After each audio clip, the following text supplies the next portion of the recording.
Hello दोस्तों, स्वागत है आप सभी का एक बार फिर से एग्जाम अफेयर्स पे।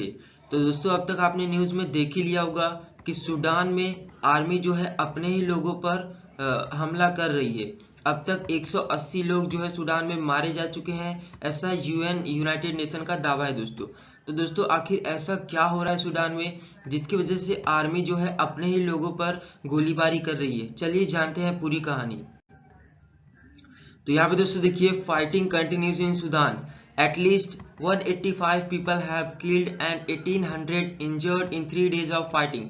तो दोस्तों, ये जो फाइटिंग शुरू हुई थी, ये शुरू हुई थी 15 अप्रैल को। तो 15, 16, 17 ये 3 दिन मिला के लगभग यहाँ पे 185 लोग मारे जा चुके हैं और 1800 लोग जो है इंजर्ड है दोस्तों। Heavy artillery is being used by both the side in densely populated area. तो यहाँ पे मैं आपको बता दूं कि सूडान की जो आर्मी है और सूडान की जो इंटरनल पैरामिलिट्री फोर्स है, जैसे इंडिया में दोस्तों सीआरपीएफ होती है, वैसे ही सूडान में है पैरामिलिट्री फोर्स। तो आर्मी और पैरामिलिट्री फोर्स आपस में ही लड़ रहे हैं, जिसकी वजह से आम जनता को भी बहुत ज़्यादा दोस्तों नुकसान झेलना पड़ रहा है। चलिए दोस्तों, जानते हैं इसके बारे में। तो यहाँ पे दोस्तों सबसे पहले हम जानेंगे सूडान के बारे में। दोस्तों, जनरली सूडान जो है ऑफिशियल रिपब्लिक ऑफ सूडान के नाम से जाना जाता है। ये नॉर्थ ईस्ट अफ्रीकन कॉन्टिनेंट में एक कंट्री है। यहाँ पे देख सकते हैं दोस्तों, ये है इंडियन ओशियन और उसके बगल में रेड सी और उसके बगल में आपको मिलेगा सूडान, एक छोटा सा कंट्री। ये दोस्तों अफ्रीकन कॉन्टिनेंट में है। इसके अगल बगल के कुछ कंट्री लीबिया, लेबनान और इजिप्ट जैसे इसके पड़ोसी देश है।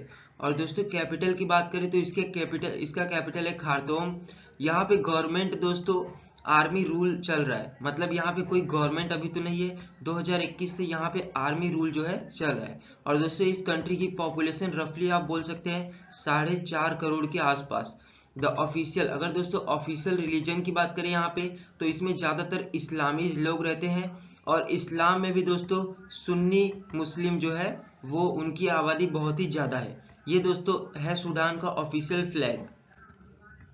तो दोस्तों, करंट सिचुएशन की अगर बात करें तो सूडान में अर्धसैनिक बल और जो सेना है उसके बीच हिंसक झड़प हो रहा है। देख सकते हैं इमेज में किस तरह से यहाँ पे धुआं उड़ रहा है। अब तक एक भारतीय समेत 185 लोग दोस्तों मारे जा चुके हैं और 1800 से ज़्यादा लोग घायल हो चुके हैं। भारतीय दूतावास ने दोस्तों हिंदुस्तानियों को घर में रहने की एडवाइजरी जारी की है। तो दोस्तों, समझते हैं आखिर मामला क्या है, आखिर वो वजह क्या है जिसकी वजह से जो आर्मी है और पैरामिलिट्री फोर्स वो आपस में लड़ना शुरू कर दिए।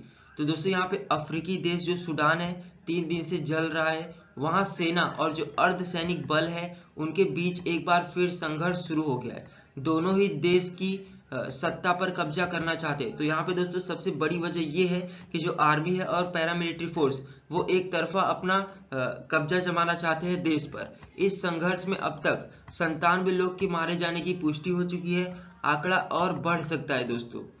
न्यूज एजेंसी के मुताबिक राजधानी खार्तूम और ओमदुरमान जैसे आसपास के शहरों में हवाई हमले और गोलीबारी तेज हो गई है। मिलिट्री हेडक्वार्टर के पास गोलीबारी की आवाज सुनाई दे रही है। लोग घरों में दुबके हैं दोस्तों। वहीं उन्होंने लूटपाट और बिजली कटौती होने का दावा किया है। बात करें दोस्तों सेना और पैरामिलिट्री रैपिड सपोर्ट फोर्स, तो दोस्तों यहाँ पे जो पैरामिलिट्री है उसको रैपिड सपोर्ट फोर्स बोला जाता है, जिसका शॉर्ट फॉर्म है आरएसएफ। इन दोनों के बीच में ये जंग शनिवार से शुरू हुआ है। इस जंग से हालात इस कदर दोस्तों बिगड़ गए हैं कि पड़ोसी मुल्क ने अपनी सीमाओं को बंद कर दिया। जी हाँ दोस्तों, जो भी आसपास के उसके देश हैं वो अपनी सीमाएं बंद कर चुके हैं, क्योंकि सूडान में लगातार गृह युद्ध का खतरा जो है बना है। दोस्तों, बात करें भारतीय की, तो इस जंग में एक भारतीय अल्बर्ट आंगस्टन की भी मौत हो गई है दोस्तों, आखिर जानते हैं लेकिन ये संघर्ष हो क्यों रहा है? दोस्तों, ये संघर्ष सेना के कमांडर जनरल, जो सेना के चीफ है अब्देल फतेह बुरहान, और जो पैरामिलिट्री फोर्स के चीफ है जनरल मोहम्मद हमदान डगालो, इन दोनों के बीच ही हो रहा है। जनरल बुरहान और जो जनरल डगालो है दोनों पहले साथ में दोस्तों गवर्नमेंट चला रहे थे। मौजूदा संघर्ष की जड़ें, तो दोस्तों अगर बात करें इस संघर्ष की जो जड़ है वो 2019 से जुड़ी है। उस समय सूडान के जो तत्कालीन राष्ट्रपति थे उमर अल बशीर, इनके खिलाफ तो दोस्तों हुआ यूं था 2019 में जो राष्ट्रपति थे उमर अल बशीर, इनके खिलाफ जो है जनता ने विद्रोह करना शुरू कर दिया था। बाद में दोस्तों जो सेना थी, सेना के चीफ जो है अल बशीर की सत्ता को उखाड़ फेंक दिए। बशीर को दोस्तों सत्ता से बेदखल करने के बावजूद जो विद्रोह है, आम जनता ने जो विद्रोह किया था वो नहीं रुका। बाद में जो सेना है और प्रदर्शनकारी जो थे, जो विद्रोह कर रहे थे, उनके बीच में एक समझौता हुआ। समझौते के तहत एक सोवेरेंटी काउंसिल बनाई और तय हुआ कि 2023 के अंत तक, यानी 2023 के दिसंबर तक नॉर्मल चुनाव करवाए जाएंगे दोस्तों। उसी साल अब्दुल्ला हमडोक को प्रधानमंत्री नियुक्त किया गया। लेकिन दोस्तों इससे भी बात नहीं बनी। अक्टूबर 2021 में सेना ने तख्ता पलट कर दिया, यानी दोस्तों 2019 में जब राष्ट्रपति को हटा दिया गया तो उस समय प्रधानमंत्री कौन बने? उस समय प्रधानमंत्री बने अब्दुल्ला हमडोक। लेकिन अक्टूबर 2021 में सेना ने क्या कर दिया? तख्ता पलट कर दिया।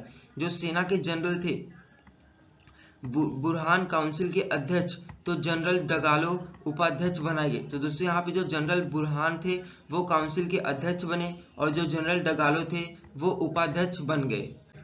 अगर दोस्तों ये दोनों जनरल आपस में बहुत अच्छे दोस्त थे तो आखिर ऐसा क्या हुआ कि जंग शुरू हो गई? तो दोस्तों जो जनरल बुरहान और जनरल डगालो थे ये कभी साथ रहते थे, लेकिन अब दोनों एक दूसरे के खिलाफ हो गए। इसकी वजह दोस्तों है दोनों के बीच में मन मुटाव हो गया है। न्यूज एजेंसी के मुताबिक दोस्तों दोनों के बीच सूडान में चुनाव कराने को लेकर एक राय नहीं बन सकी। इसके अलावा ये भी दोस्तों कहा जा रहा है कि सेना ने प्रस्ताव रखा था कि जिसके तहत जो आरएसएफ है, यानी जो पैरामिलिट्री फोर्स है, उनके 10,000 जवानों को सेना में ही शामिल करना था। लेकिन फिर दोस्तों सवाल उठा कि सेना में पैरामिलिट्री फोर्स जब मिल जाएगी तो उसके बाद जो नई फोर्स बनेगी उसका प्रमुख कौन बनेगा दोस्तों? तो यहाँ मेन मुद्दा जो है दोनों जनरल के बीच में कि अंत में कौन मेन प्रमुख बनेगा और कौन जो है सेना को कंट्रोल करेगा।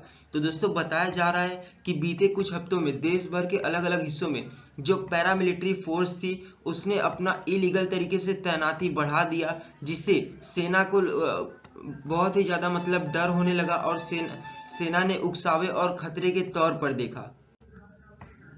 तो दोस्तों दोनों आखिर चाहते क्या है जान लेते हैं। बीबीसी की रिपोर्ट के मुताबिक जनरल डगालो का कहना है कि 2021 का तख्ता पलट एक गलती थी और वो खुद को जनता के साथ दिखाने की कोशिश कर रहे दोस्तों।